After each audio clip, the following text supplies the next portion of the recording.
Kenneth Knabe is an avid bicyclist. He commutes to his office in Lakewood, he's taken cross-country trips that cover hundreds of miles, and he's even a gravel rider. He's also an attorney who specializes in bicycle law, safety, and injury cases. He's seen the worst and the best of what this sport has to offer, and he's published a new book for cyclists and motorists alike that aims to help keep biking safe for everybody. Hi, I'm Jordan Davis, and I asked Ken, what are some of the most common troubles that bikers run into, and how can they be avoided? A lot of it rests upon the motorist.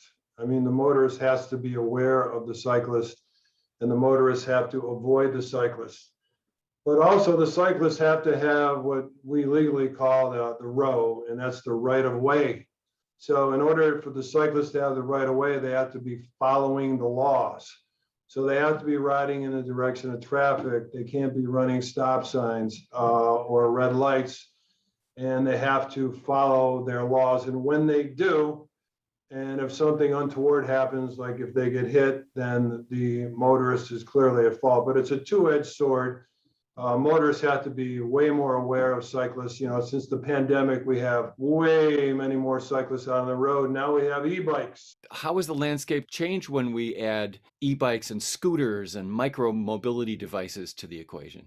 You know, it really doesn't change. It just makes more traffic because they're all defined and treated about the same. And, you know, they should be ridden on the road and not on the sidewalk, and especially in a business district. They're prohibited, you know, bikes, e-bikes, and also scooters in a business district from riding on the sidewalk. So all laws are about the same. So motorists have to be aware these riders of these devices or bikes have to be following the law too. Following the laws is one thing, but knowing them is the first step. Would you advocate for a cyclist training requirement, or what is the best way for both riders and motorists to educate themselves?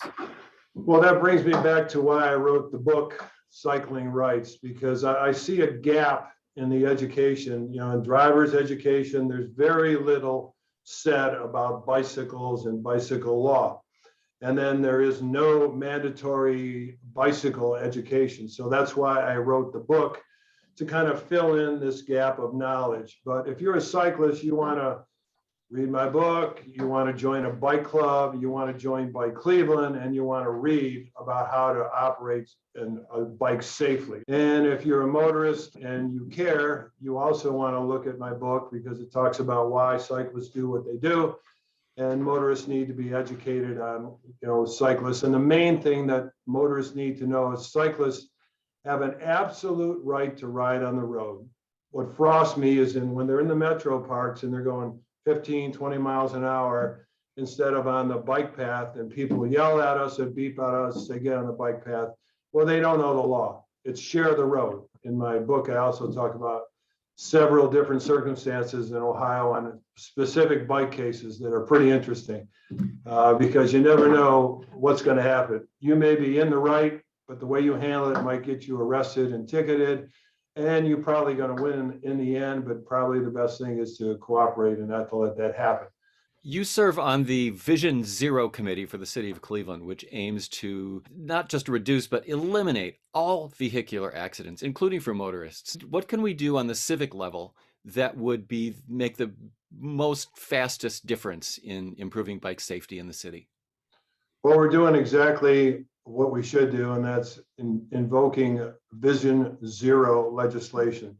It's a whole conglomeration of making changes in the infrastructure on the roads, making changes in enforcement. So we're doing all that with the Cleveland Vision Zero Legislation Committee. I'm a co-chair on the vehicle fleet and maintenance of all the trails, of all the roads, all revolve around safety. It's a multi-level approach to eliminating all bike pedestrian crashes on our roads. And, you know, we have bike specific devices. The first bike light is down in Cleveland at the end of the Detroit Superior Bridge. When there are specific bike lights, and then the compliance goes way up. So I think what the city of Cleveland is doing with Vision Zero is not only going to be beneficial to the city of Cleveland, but it will expand out into the suburbs around here when people look at the legislation that they need to make our roads safer. Well, your book covers a lot of things beyond bicycle safety as well. It's a really, really interesting read. I've enjoyed it thoroughly, and I'd recommend it for anybody who wants to look at the background of all of this. And you even touch on, you know, the health benefits and the environmental benefits of bicycling, which should be obvious, but this is a really good read. As you say, there are other resources available from the state, but your book is an easy read and certainly recommendable. All my books are a giveaway to Bike Cleveland. If you want to buy my books, please go on to Bike Cleveland's site and buy it from them. They get all the proceeds. My books are at almost every bike shop in the city of Cleveland. If you want to walk in and buy it, that money goes to that bike shop. All the proceeds are going to help organizations like Bike Cleveland. Well, good. Thanks for talking with me today. I really appreciate it. Absolutely. Anytime. Love to help and love that you're getting the word out there on bike safety in the community. Cycling Rights. It's written by Kenneth Knabe and edited by Lisa Parker, with photographs by Keith Baer, and it's available at your local bike shop or through Bike Cleveland. Their website has loads of information about bike trails, bike clubs, safety, activism, and lots more. Ken's own blog offers updates and insights into bike law, micro-mobility devices, best practices, and getting to your destination safely. So strap on your helmet, keep your wits about you, and get out and enjoy the ride. Thanks for joining us, and we'll see you around in Cool Cleveland.